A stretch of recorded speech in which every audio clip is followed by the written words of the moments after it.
Everybody, we are going to talk about Social Security today, specifically the fact that Social Security is expected to run out of money in a little over a decade. Before we do, please take a minute and check out the link you see on your screen, fool.com/Frankel. Get 10 stocks to buy right now from the Motley Fool. The best way to support this work we're doing on YouTube. Again, fool.com/Frankel. So let's dive right in. I want to share my screen real quick. It's no big secret that Social Security is not on the best financial footing. I'd like to go ahead and set the record straight and kind of put some numbers into it and let you know where it stands and why it's in the situation it's in and things like that. So first off, Social Security does have some financial problems right now, but it's not broke. Anyone who tells you Social Security is out of money is not telling the truth, or they're misinformed. Social Security has about $2.8 trillion in reserves right now. Now, that's not like cash sitting in a warehouse, but it is money that's invested in U.S. Treasury securities. It can be used to pay Social Security benefits. It's still the property of the Social Security program. However, the bad news is that more money is flowing out of the program than into it. There are three main ways Social Security gets revenue. It is from payroll taxes, the Social Security taxes that come out of your paycheck.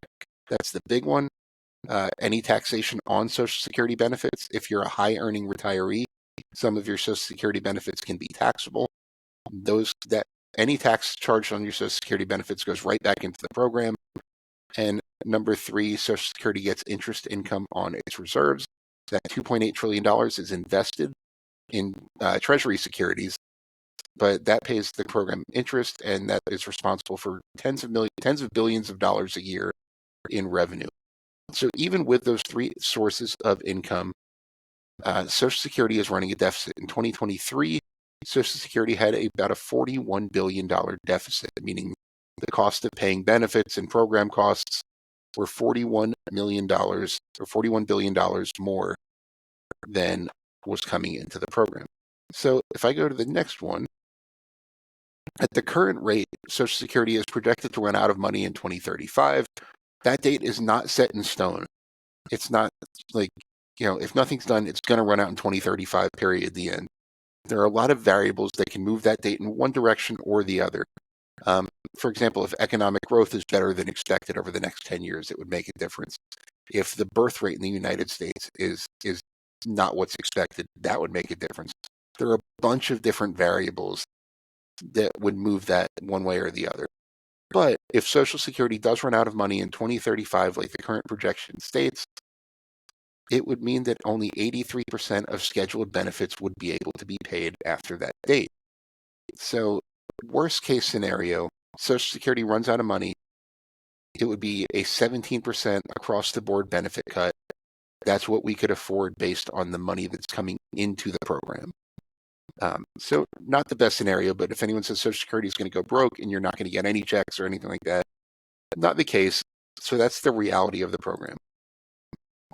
So again, the short explanation of how Social Security is at this point is that more money is flowing out of the system than into it right now.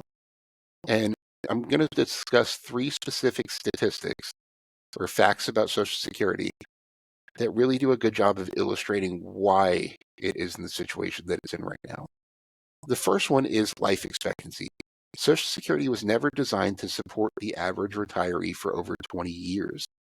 So when the Social Security program was first implemented, this in 1940, it had been around for a few years. But in 1940, the average 65-year-old lived for another 14 years. So in other words, the average person who turned 65 could be expected to live to 79. So if someone claimed Social Security at 65, which was the full retirement age at that time, they would be drawing benefits for 14 years. Today, the average 65-year-old lives for more than 20 years. So if someone makes it to 65, the average person makes it to over 85 years old. So meanwhile, the full retirement age for Social Security has increased by just 2 years. So life expectancy is up by more than 6 years since 1940. And the full retirement age for Social Security has just increased from 65 to 67. So that's one big thing. People are drawing benefits for longer and longer amounts of time as we go on. Fact number two The older population in the United States is growing fast. The massive baby boomer generation, they're in the process of reaching Social Security age right now. My parents are baby boomers, and they're in their late 60s. There were 61 million Americans over 65 last year, so in 2023. By 2035, when the program's expected to run out of money, this is expected to rise to 77 million people that are over 65 years old, substantially all of whom will be collecting Social Security. Virtually everybody over 65 gets some form, unless they're choosing to wait for Social Security, collects benefits. So not only will that mean 18 million more people collecting Social Security, but that's also 18 million people who are out of the workforce, who are currently in the workforce, who will be out of the workforce and therefore no longer paying into Social Security. So that's one big reason. And here's a statistic beyond that. So Social Security's income is going to continue to fall. Right now, there are about 2.7 workers in Social Security covered employment for every person that is collecting benefits.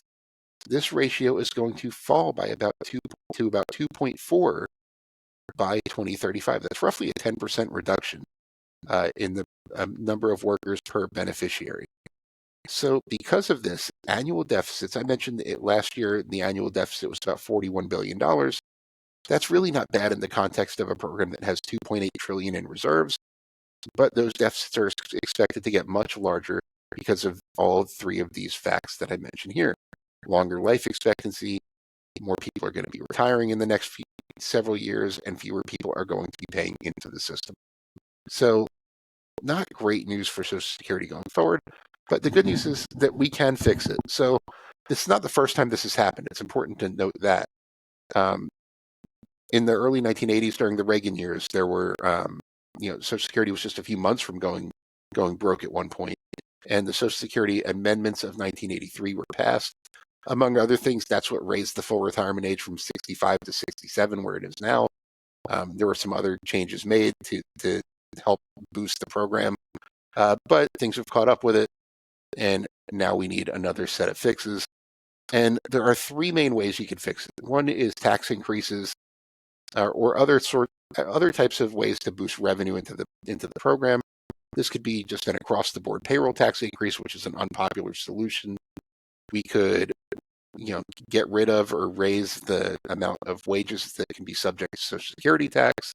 We can create a second Social Security tax bracket. That's a politically popular solution anyway.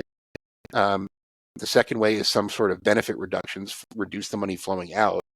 You can do that by increasing full retirement age, lowering benefits for high earners. There's a bunch of different ways you could possibly do it.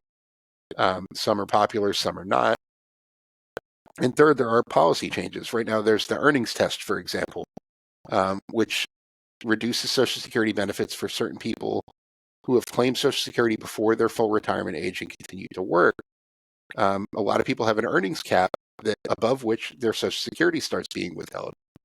And I'm not going to go too deep into the earnings test here, but the unintended consequence of that is that a lot of people in the 62 to 70 or the 62 to 67 age group who want to keep working and want to work more are disincentivized to do so because doing so would take away some of their benefits. So by eliminating the earnings test, it could increase the number of older workers who decide to remain in the workforce longer. So that's just one example of a policy change that could be beneficial to Social Security. So the point is, we're not in an emergency situation yet. The sooner we figure out how to fix Social Security, the better off it'll be. So hopefully you found that informative. Let me know what you think, what we should do to fix Social Security. If you have any questions, I'll be happy to answer any of them individually. And thanks for watching. I want to thank The Motley Fool for sponsoring this video. The Motley Fool is a company that provides investing insight and stock recommendations for investors of all skill sets and risk levels. You all know how much I love researching new stocks and trying to find the next best investments. So I'm proud to partner with The Motley Fool to bring you 10 stock picks from their popular product, Stock Advisor.